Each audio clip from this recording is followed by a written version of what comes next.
Hello, मैं self Anup पराली और सबको वेलकम है आई एम ए केमिस्ट में। आज हम लोग जामिया मिलिया यूनिवर्सिटी की 2021 की लेक्चर 2 है।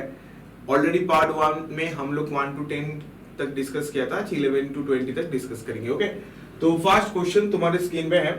For the octahedral complex ion CON NH3 whole to Cl2 plus the number of possible isomers. तो इस कंपाउंड के कितने पॉसिबल आइसोमर होगा? देखो, पॉसिबल आइसोमर की जब बात किया जाता है ना, तो मतलब टोटल आइसोमर की बात किया जाता है। तो चलो, अगर हम लोग इनकी ड्रॉ करेंगे जो कितने पॉसिबल जियोमेट्रिकल स्टेट हो सकता है, तो यहाँ पे इस कंपाउंड का 3 पॉसिबल हो सकता है। एक बार क्या हो सकता है, एक बार एकदम स्ट्रक्चर 1 में 2 एमोनिया को ऑपोजिट में रख सकते हैं।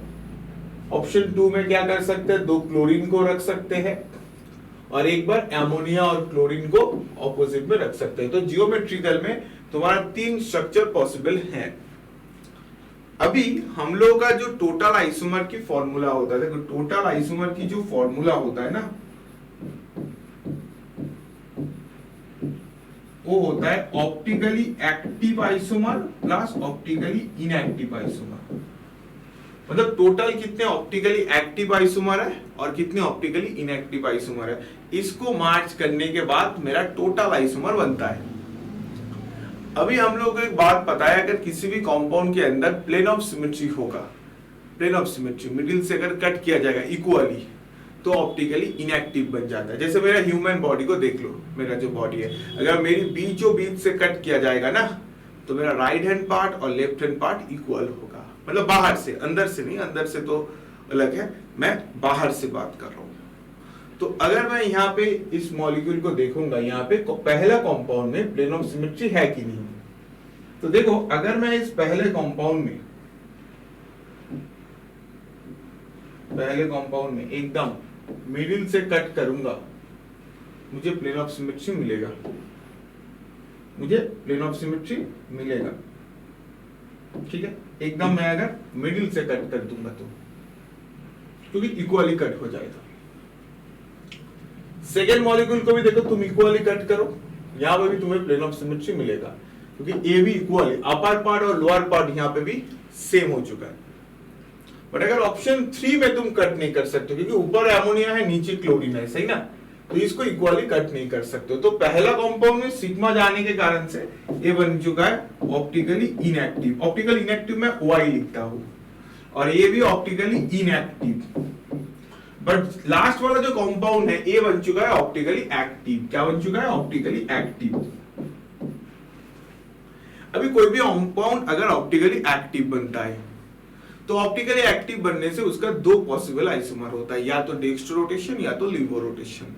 मतलब कोई भी कंपाउंड अगर ऑप्टिकली एक्टिव है तो उसका 2 पॉसिबिलिटी है, या तो डेक्स्ट्रो रोटेशन या तो लीवो रोटेशन। यहाँ पे 2 भी हो सकता है, तो एक हो सकता है डेक्स्ट्रो और एक हो सकता है लीवो। मतलब ऑप्टिकली एक्टिव आइसोमर 2 है, मतलब 2 पॉसिबल। अगर कोई optically active, suppose 2 optically active compound है, तो उसका 4 आइसोमर हो जाएगा, 2 डेक्स्ट्रो 2 लीवो। कोई ऑप्टिकल एक्टिव 5 है, 5 ऑप्टिकली एक्टिव कंपाउंड है, तो 5 into 2 10 आइसोमर हो जाएगा, क्योंकि 5 डेक्स्ट्रो 5 लीवो। तो यहाँ पे एक ऑप्टिकली एक्टिव है, तो एक डेक्स्ट्रो 1 लीवो, तो 2 बन गया। तो ऑप्टिकली एक्टिव बन गया 2, और ऑप्टिकली इनएक्टिव कितना था? ऑप्टिकली इनएक्टिव था 2। तो 2 + 2 कितना हो गया भाई? 2 + 2 हो गया मेरा 4। मतलब इस कंपाउंड का जो मेरा दिया गया है, इस कंपाउंड का अगर टोटल पॉसिबल आइसोमर मुझे पूछा जाएगा, स्टीरियो आइसोमर, तो मेरा आंसर हो जाएगा 4। कितना होगा? 4। तो बहुत ही अच्छा एक्सप्लेनेशन था, आई थिंक तुम सबको ही समझ आ गया इसकी एक्सप्लेनेशन। चलो, इसको वीडियो को पॉज करके इसको अच्छे से नोट डाउन कर लो। हम लोग जाएंगे नेक्स्ट क्वेश्चन में। The percentage of p character in the orbital of p4 compounds in the अच्छा p4, देखो p4 कुछ ऐसे होता है,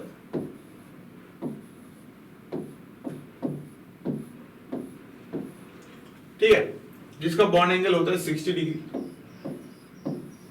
और ए होता है टेट्राहेड्रल शेप में, इसको टेट्राहेड्रल बोला जाता है, और हाइब्रिडाइजेशन होता है sp3।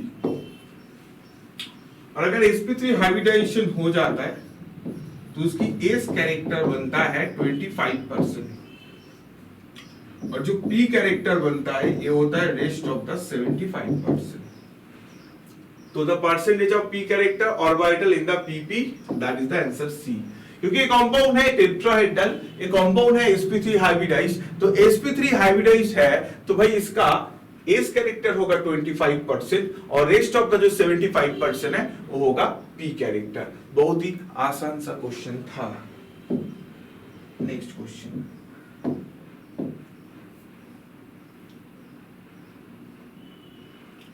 अच्छा, ये क्वेश्चन थोड़ा हेजी है, ठीक है, मुझे जो पेपर मिला है मैं उसी से ही कर रहा हूं.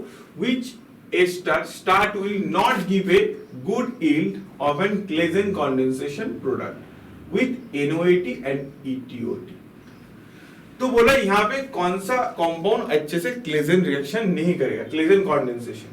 तो देखो क्लेजन कॉन्डेंसेशन जो NOAT होता है ना, NOAT पहले क्या करता है, बेस है, वो प्रोटॉन कैप्चर करता है, अल्फा फोटोन. तो यहां से अल्फा फोटोन कैप्चर कर सकता है, यहां से भी कर सकता है, यहां से भी कर सकता है और यहां से भी कर सकता है. तो अभी बात है कौन सा प्रोटॉन सबसे ज्यादा स्टेबल है. स्टेबल देखो यहाँ पे क्लोरीन इसको पुल कर रहा है तो ये थोड़ा स्टेबल है, यहाँ पे भी स्टेबल है, यहाँ पे भी ठीक है, रेजोनेंस करेगा. बट यहाँ पे क्या होगा, इस सारे मिथाइल डोनेट करने के कारण से ये जो नेगेटिव चार्ज है ना, ये उतना ज्यादा स्टेबल नहीं होगा, क्योंकि negative charge already electron density है, ठीक है, और उसको जब और भी प्लासा इफेक्ट पुश किया जाएगा तो वो जो कार्बोनाइन की फॉर्मेशन है ये अच्छे से नहीं होगा. और कार्बोनाइन की फॉर्मेशन अगर अच्छे से नहीं होगा तो क्लेजन जो रिएक्शन है ये अच्छे से नहीं हो पाएगा. तो आंसर बन जाएगा डी. मतलब जो नेगेटिव चार्ज की फॉर्मेशन है कार्बोनाइन, इसका अनस्टेबल होने के कारण से प्रोडक्ट फॉर्मेशन भी उतना अच्छे से नहीं देखा जाएगा. देखो which one is the best SN2. अभी SN2 के लिए तुम्हें पता है बैक साइड अटैक करना होगा, ठीक है, बैक साइड. अभी देखो अगर ऑप्शन ए में बेंजीन रिंग्स है तो यहाँ पे तो अटैक नहीं कर सकता बेंजीन रिंग में, यहाँ पे भी बेंजीन रिंग है पीछे से, क्योंकि SN2 में क्या होता है, बैक साइड अटैक होता है, बैक साइड, ठीक है. अभी इस कंपाउंड को तुम देखोगे यहाँ पे एक कंपाउंड का बेंजाइल कार्बोकेटन है और इसका यहां पे है, तो इसका बेंजाइलिक कार्बोकेटन रेजोनेंस स्टेबलाइज्ड है तो SN1 अच्छा करेगा. बट सी में देखो एक कार्बोकेटन उतना अच्छे से रेजोनेंस स्टेबलाइज्ड नहीं है और न्यूक्लियोफाइल इसके पीछे से भी अटैक कर सकता है, तो सी इज द बेस्ट SN2. देखो 1 में भी पीछे से अटैक कर सकता है, बट 1 में ए में क्या है, बेंजीलिक कार्बोकेटन होने के कारण से क्लोरीन अगर रिलीज हो जाएगा तो ज्यादा रेजोनेंस स्टेबलाइज्ड है, और रेजोनेंस स्टेबलाइज्ड ज्यादा है तो SN1 प्रेफर करेगा, और जो तुम्हारा सी है सी में तुम्हारा SN2 प्रेफर करेगा. तो आंसर क्या बन जाएगा, आंसर बन जाएगा सी.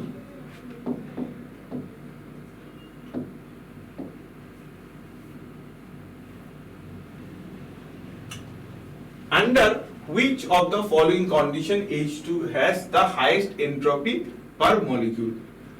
देखो यहाँ पे सारे कंडीशन गिवन है. अभी एंट्रोपी मतलब क्या, एंट्रोपी इज द रैंडमनेस. तो अगर तू टेम्परेचर को इंक्रीज करेगा तो मॉलिक्यूल के अंदर जो वाइब्रेशन, जो रैंडमनेस है वो इंक्रीज होना स्टार्ट हो जाएगा. तो यहाँ पे सबसे ज्यादा टेम्परेचर कहाँ पे है, सबसे ज्यादा जो टेम्परेचर है वो है तुम्हारा यहाँ पे H2 at 25 degree centigrade at 1 atm pressure, ठीक है. जिस यहाँ पे क्या होगा, सबसे ज्यादा तुम्हारा वाइब्रेशन देखने को मिलेगा. मतलब 25 डिग्री सेंटीग्रेड मतलब क्या, 298 केल्विन, और यहाँ पे तुम्हें मैक्सिमम एंट्रोपी देखने को मिलेगा. Next question.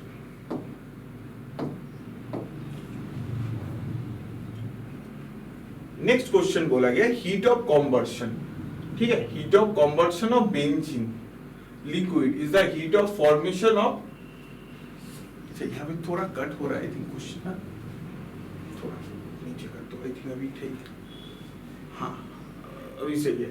चलो, heat of combustion of C6H6 bracket में liquid if the heat of formation of C6H6,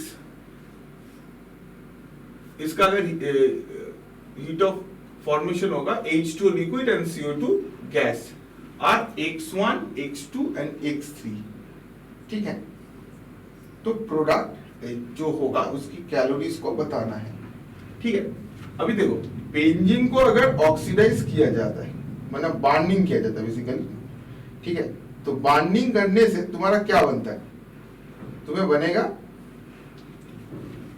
अगर मैं इस रिएक्शन को लिखूंगा C6H6, इसको अगर O2 से बार्निंग किया जाता है ना, 6CO2 प्लस 3 वाटर बन जाता है,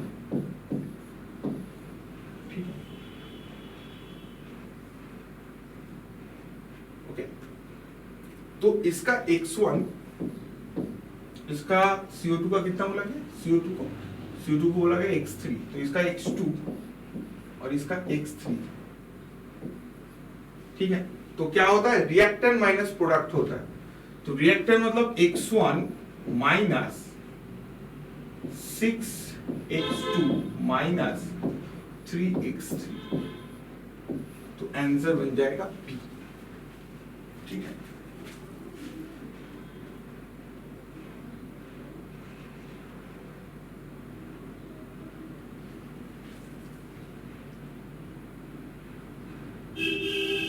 अच्छा, यहाँ पे अगर तुम बैलेंसिंग करना चाहोगे तो ऑक्सीजन को बैलेंस करना है तो 15/2 लिख दो, 15/2, क्योंकि यहाँ पे 15 ऑक्सीजन की जरूरत है, क्योंकि 6 × 2 है 12, यहाँ पे 12 और यहाँ पे 3 15, तो तुम 15/2 करोगे तो ऑक्सीजन बैलेंस हो जाएगा। ये बैलेंसिंग है, मतलब C6H6 plus 15/2 O2 equal to 6CO2 plus 3H2, और रिएक्टर माइनस प्रोडक्ट है तो X1 minus 6X2 minus 3X3।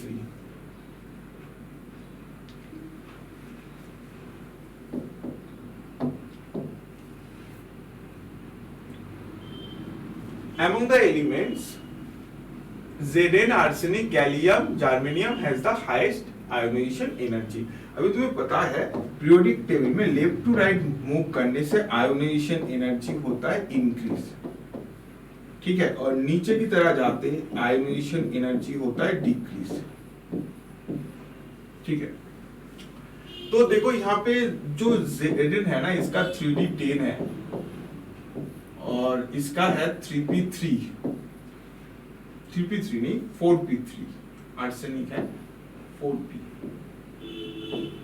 Okay. Gallium boron aluminium gallium, ठीक है, गैलियम का तो p1 कॉन्फ़िगरेशन है, और germanium carbon silicon arsenic, carbon silicon boron aluminium nitrogen phosphorus arsenic, और इसका कार्बन की ग्रुप है, कार्बन सिलिकॉन जर्मेनियम, तो इसके p2। तो यहाँ पे हमें पता है हाफ फील्ड और फुल फील्ड है एक्स्ट्रा ऑर्डिनरी स्टेबिलिटी।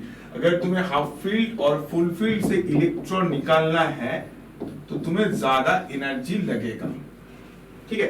अभी जनरल ट्रेंड क्या है, लेफ्ट टू राइट इंक्रीज करेगा, तो लेफ्ट टू राइट अगर देखोगे Zn और आर्सेनिक में, आर्सेनिक बहुत ज्यादा तुम्हारा राइट में है, तो अभी आर्सेनिक और Zn दोनों ही फुल फील्ड हाफ फील्ड में है, तो यहाँ पे हम लोग को साइज फैक्टर देखना है, और आर्सेनिक का छोटा साइज होने के कारण से इसकी और Zn,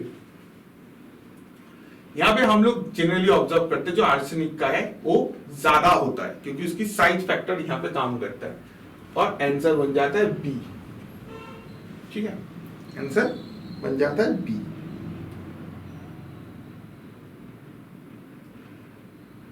चलो next question,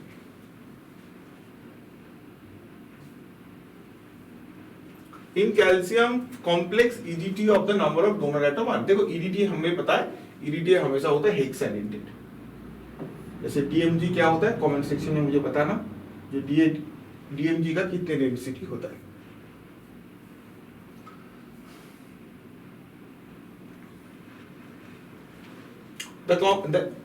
An organic compound having the molecular formula C10H14 exhibited 2 signal in 1H in our spectrum and the 3 signal in the 13C. What is the compound? एक ऐसे कंपाउंड जिसका हाइड्रोजन एनएमआर में आएगा 2 signal, 1H में आएगा 2 और 13C में आएगा 3, मतलब 2 टाइप ऑफ हाइड्रोजन और 3 टाइप ऑफ कार्बन है। तो ऑप्शन 1 में अगर तुम देखोगे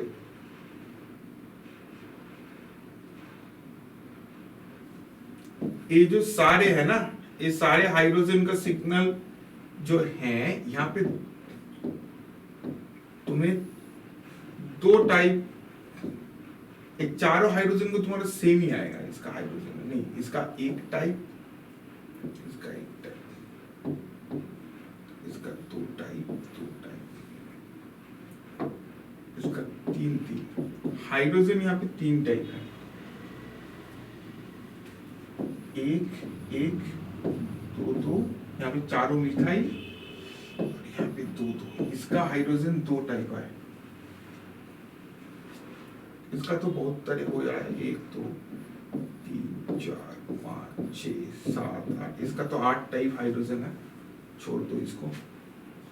इसका भी 1 2 3 4 5 6, तो हाइड्रोजन यहाँ पे सिग्नल 2 आ रहा है ओनली ऑप्शन बी में, और हाइड्रोजन को देखकर ही हम लोग डिसाइड कर सकते हैं जो इसका आंसर होगा बी। कार्बन को भी तुम देख सकते हो, कार्बन का भी, कार्बन कितने होगा देखो, एक चारों ग्रीन वाला है, 2 ब्लू वाला है, और 1 1 2 2 3 3, ठीक है, यहाँ पे भी हो जाएगा 1 1 2 2 और 3। तो कार्बन यहाँ पे 3 कार्बन है डिफरेंट और 2 हाइड्रोजन डिफरेंट है, तो इसका आंसर क्या बन जाएगा, इसका आंसर बन जाएगा तुम्हारा बी, जिसका हाइड्रोजन एनएमआर सिग्नल होगा 2 और कार्बन वाला जो एनएमआर है उसका होगा 3।